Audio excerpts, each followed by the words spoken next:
ላይ ይህ ስህተት በመፈጠሩ ሁላችንም ማዘነናል። በፍጹም መሆን የሌለበት ነገር ነው የሆነው።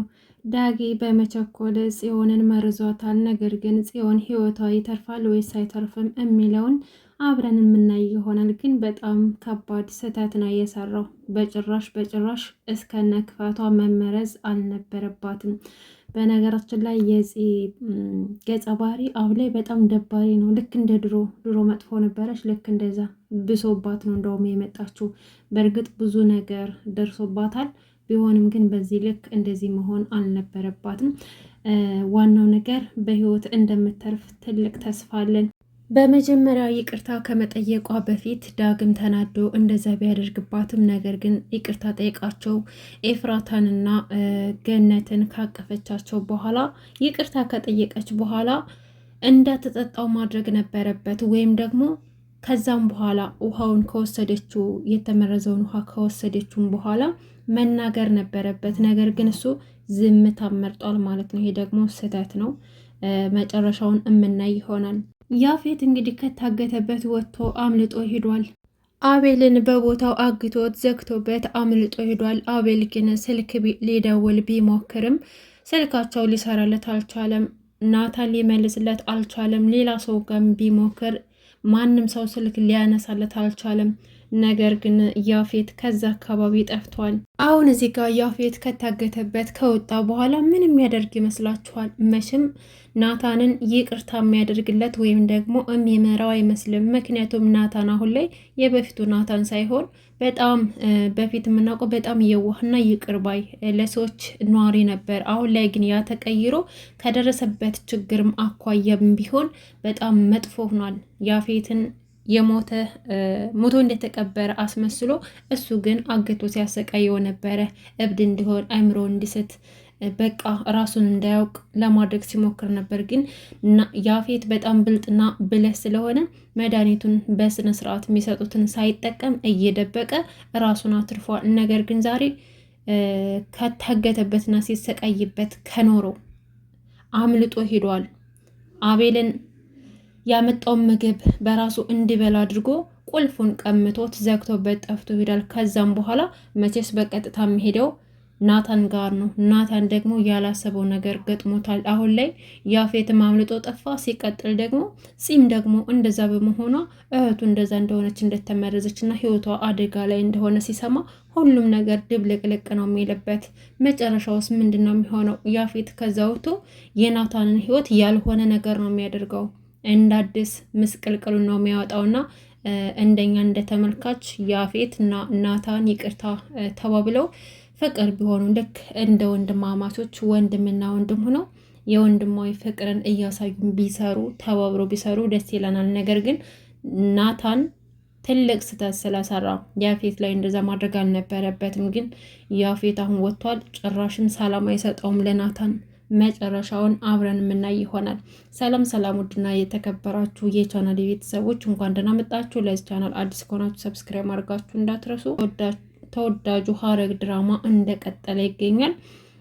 ዛሬ ያየነው ነገር በጣም አስፈሪ ነበረ። ሉሊት በስተመጨረሻም ከነ ናታን ቤት ገብታለች። ቤቷ ተመልሳ ገብታለች። ያው ገነትን እብድ ነኝ ራሴን ስቻለሁ አላውቅም አብጃለሁ እያለ ስታስመስል ነበር። ነገር ግን ዛሬ ለስለላ ገብታለች። ልክ ያበደች የወደቀች የተራበች መስላ በር እያንኳኳች በር ላይ በመቆም ገንዬን ባለማወቅ ሄዳ ከፍታ ስታያት ሉሊት ነበረች። እና ለምን እዚህ ጋር መጣሽ?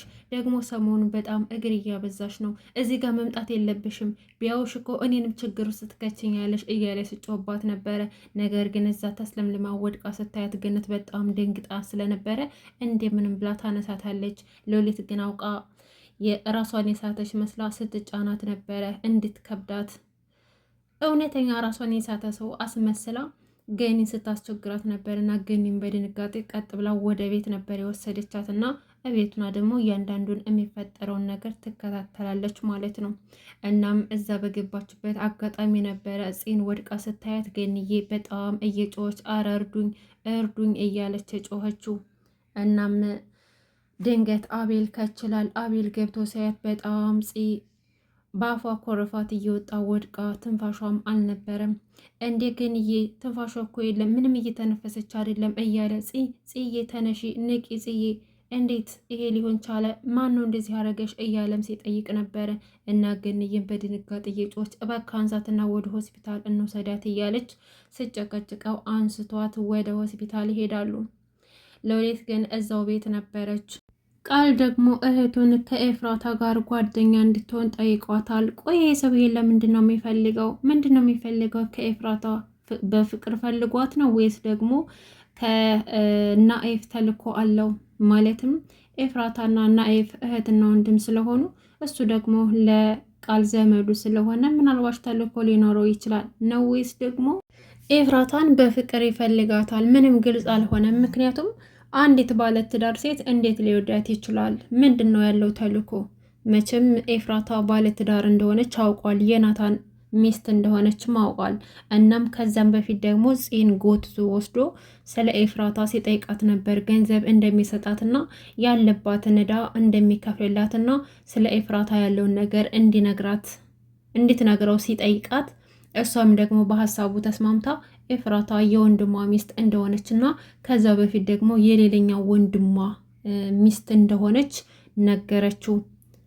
እና ይህን ነገር ሁሉ እያወቀ እንዴት እሷን ለፍቅር ይመኛታል? እናም ቃል እንግዲህ ከኤፍራታ ምን እንደሚፈልግ እስካሁን ድረስ ግልጽ አይደለም።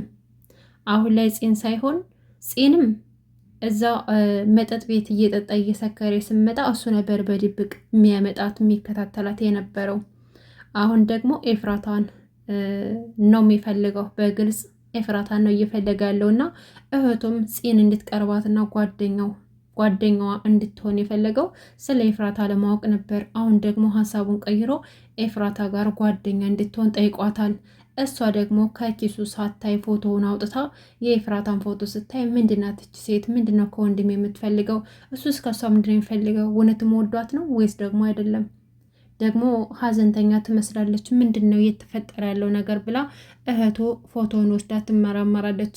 ነገር ግን የእሷ ጓደኛ ደግሞ ቃልን በጣም ትወደዋለች እና በጣም እየተከታተለች ታስቸግረዋለች። እሱ ደግሞ በጣም ነው የሚንቃት።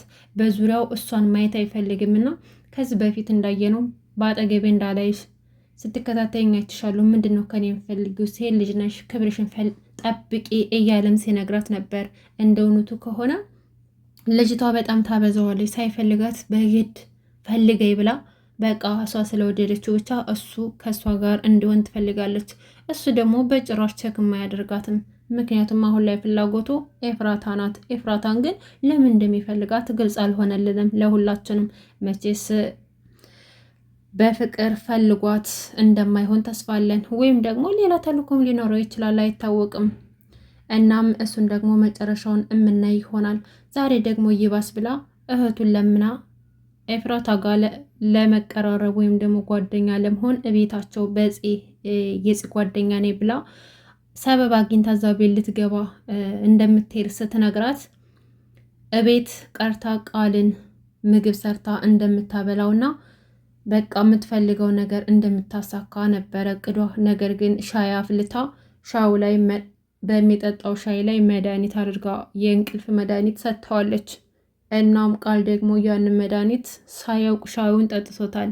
መጨረሻውስ ምን ይፈጠራል? የእውነት ቃል ያንን ሻይ ከጠጣው በኋላ እራሱን ይስታል ወይስ ደግሞ ስላያት ሊያያትም ይችላል? እሱም በቅርብ ርቀት እየተከታተላት ስለሆነ ምናልባችም ያንን ሻይ መድኃኒት ስጨምርበት አይቷት እያስመሰለም ሊሆን ይችላል ብለን እናስባለን። እንግዲህ መጨረሻውን የምናይ ይሆናል። አሁን ግን በጣም የሚያሳስበን ያፌት ካመለጠበት ቦታ ወዴት ሄደ?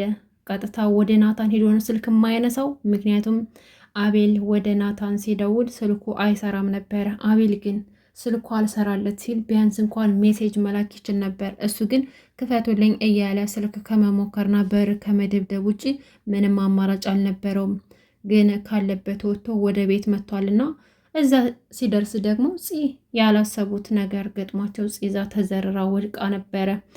ያለችበት ነገር በጣም ከባድ ነው። ምናልባችም ህይወቷ አደጋ ላይ ሊሆን ይችላል።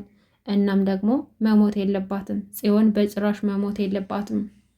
ወንድሟ ያፌት በህይወት እንዳለና እንዲሁም ደግሞ ቢንያምን በህይወት እንዳለ ማወቅ አለባት።